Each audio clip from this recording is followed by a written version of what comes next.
Utamanya saya melihat ke arah kelainan. Apapun program hari ini, saya nampak bahawa satu program yang muka minda dan juga secara tak langsung menyokong sekuriti makanan.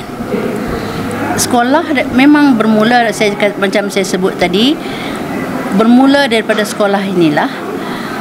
Kalau kita boleh bawa program seperti usaha sama dengan perikanan, maka mereka tak tunggu mereka membesar dah bahawa mereka nak join. Di bangku sekolah rendah lagi mereka didedahkan dengan pelbagai-bagai agensi. Sebab agensi ni adalah mewakili kerajaan dan benefitnya kepada rakyat.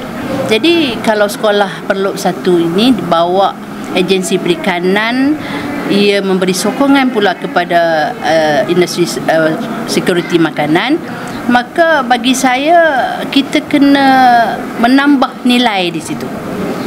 Program dah dibuat, dah diperkenalkan, tambahan nilai itu mesti kita terapkan. Contoh daripada menternak, daripada benih, menternak dan seterusnya mengikut apa yang ada di Peluk Satu ini. Kalau perlu tak semua kolam, tak semua tong, kan? Tak semua tong. Jadi anak-anak kita beserta ibu bapa dalam keluarga itu, dia boleh memikirkan nak buat macam mana ya. Sekurang-kurangnya kita bela ikan keli ni 500 ekor dapat seorang. Nak bela ikan keli ni macam mana? So mereka melihat mungkin terusan-terusan sungai di Perlok ini, ataupun sungai-sungai terbiar, parit-parit terbiar, diusahakan sama anak A, anak B, anak C dan anak D. Jadi permulaan daripada sekolah rendah ini, mereka akan menjadi nostalgia di masa depan. Sama ada berjaya atau tidak, berjaya tetap berjaya, ikan mesti membesar. Tapi tak tahu masuk kolam siapa. Mungkin kolam A pergi ke kolam B. Jadi di situ ukuah perpaduan, selain daripada benefit macam cikgu kata tadi, dia akan menjadi silaturahim yang amat panjang. Hari ni kalau kita ambil seorang 5 ekor lah kita makan hari ni. Itu corak yang saya nampak.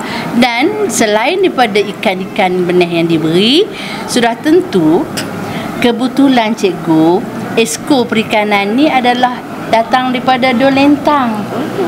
Dolentang ini, di tempat ni lah Dolentangnya. Jadi saya tak nampak bahawa Datuk Esko tak membantu. Jadi baru-baru ni pun setiap sungai, setiap tempat komuniti pun bagi 10,000, 20,000 benih-benih ikan ya Tok. Jadi saya rasa kebersamaan itu, keinginan untuk menaikkan taraf hidup rakyat di mana di Dolentang ini sudah menjadi agenda utama kepada wakil rakyat tersebut ya. Jadi bagi saya elok sangat, saya menyokong sangat. Dan saya kata tadi, Jabatan Perikanan ataupun Jabatan Perikanan di Perak ada satu mission Blue Ocean-nya. Yang dalam Blue Ocean tu ada berbagai-bagai yang kita rasa, oh aku buat yang ni, kita memilih yang ni. Sebab anak dah didedahkan di sekolah ini, bawa anak kita sekali. Sekurang-kurangnya mereka mengingati sesuatu dan menjadi security makanan ini menjadi satu benda yang mereka set di minda mereka. Selama ni kita cakap ni, umur-umur kita pun kita tahu, oh security makanan, rupanya beras mak kita letak siap dalam apa panggil tempat beras tu, jelapang. Dalam jelapang daripada umur kita kecil lagi.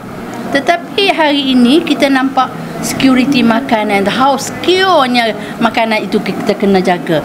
Because kita nak develop, kita kena tanam, kita kena bela, kita kena dan berbagai-bagai lagi. Tuan, sebenarnya macam saya kata tadi, nanti bila mereka dah nampak semua, tak ada parit yang terbiar dah.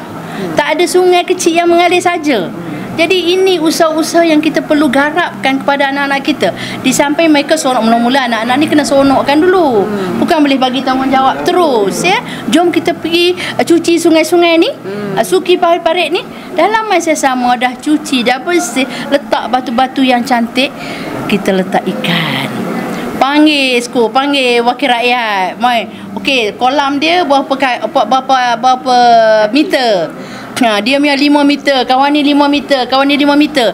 Lepas, cara tak langsung itu menjadi, percayalah bahawa dengan minat, dengan suka dan dapat hasil, ini akan diterjemahkan dan akan diberi perhatian keutamaan kepada projek yang macam ni. Pada hari ini SK Pulut 1 menganjurkan satu program Hari Kanak-Kanak kerjasama dengan Jabatan Perikanan Negeri Perak dan Komuniti Kampung Pulut 1 peringkat Negeri Perak 2025. Jadi sebanyak 37 buah sekolah yang mengambil bahagian yang terdiri daripada 7 daerah. Jadi saya mengucapkan ribuan terima kasih terutamanya kepada Yang Berbahagia Datuk Haji Zaitun bin Abdul Rahman yang sudi merasmikan majlis kami pada hari ini. Jadi saya sangat berbesar hatilah. Sebab kita menganjurkan ni, kita nak memberi peluang kepada murid-murid kita meneroka dalam satu bidang lagi, iaitu bidang perikanan. Jadi sebagai salah satu cabang kerjaya di masa hadapan, yang saya tengok bidang keterjaminan makanan ni adalah macam nampak peluang yang sangat hebatlah pada masa depan. Salah satu yang kita buat ni, kita nak terapkan ada satu lagi bidang kerjaya jika mereka ni tidak berjaya dalam bidang pelajaran, dia memang boleh meneruskan di Kolej Perikanan yang menawarkan semuanya dalam bentuk percuma.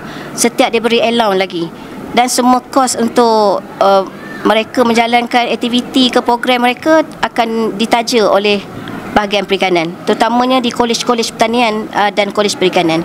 Jadi murid-murid kita ni dia akan sampai lagi 5 tahun, dia akan sampai ke sekolah menengah SPM kan. Jadi saya unjurkan satu cabang supaya dia ada tanam minat dalam kepala dia, yang mana dia tahu kita timbulkan minat dia dalam bidang perikanan, jadi dia orang boleh teruskan kerjaya di masa hadapan. Jadi bila kita nak menarik orang daerah lain ataupun guru-guru besar daerah lain, jadi saya ni ada satu peluang sebab yang datang ni semua hampir kawan yang kita kenal, kawan-kawan GB seangkatan. Jadi kita kena back to back. Apa benefit yang kita boleh bagi dekat mereka lah, takkan dia datang saja-saja. Jadi tujuan kita buat program ni ada 4 dalam 1. Pengisian SKAS utamanya bagi guru serta pencapaian dalam SKAS. Untuk murid kita target untuk PAJSK.